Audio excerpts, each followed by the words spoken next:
China has urged against Ukraine joining NATO, saying it would not improve security in the European region, after veteran U.S. diplomat Henry Kissinger claimed membership would serve the interests of both Kiev and Moscow.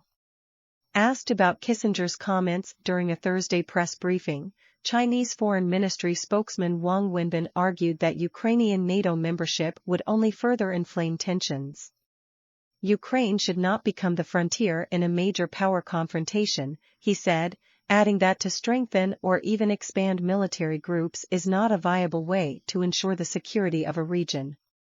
One country's security should not be achieved at the expense of the security of other countries. Published on Wednesday, Kissinger said European powers were pursuing a madly dangerous strategy by keeping Kiev out of the U.S.-led military bloc, insisting Ukraine must not become a solitary state just looking out for itself.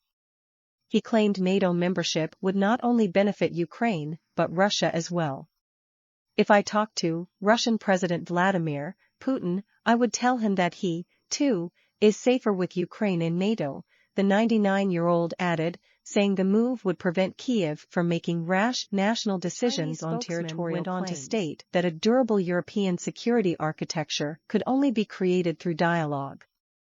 During a visit to Ukraine this week, Special Envoy Li Hui met with Ukrainian President Vladimir Zelensky, Foreign Minister Dmitry Kuleba, and other senior officials to discuss Beijing's views on a diplomatic resolution to the conflict. Beijing unveiled a 12-point roadmap for peace in February, which urged both Moscow and Kiev to resume direct negotiations.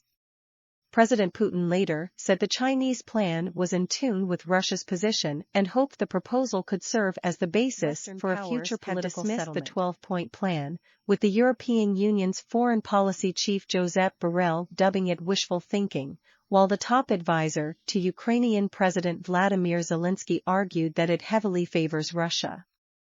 Direct Turkish brokered talks between the two sides broke down in the spring of 2022.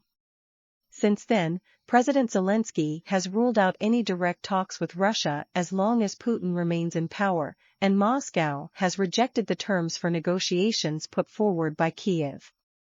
Among other things, Ukraine's proposal calls for Russia to withdraw its forces from all territories within Ukraine's 1991 borders, to pay reparations, and to submit to war crime tribunals. Moscow has rejected the plan as unacceptable.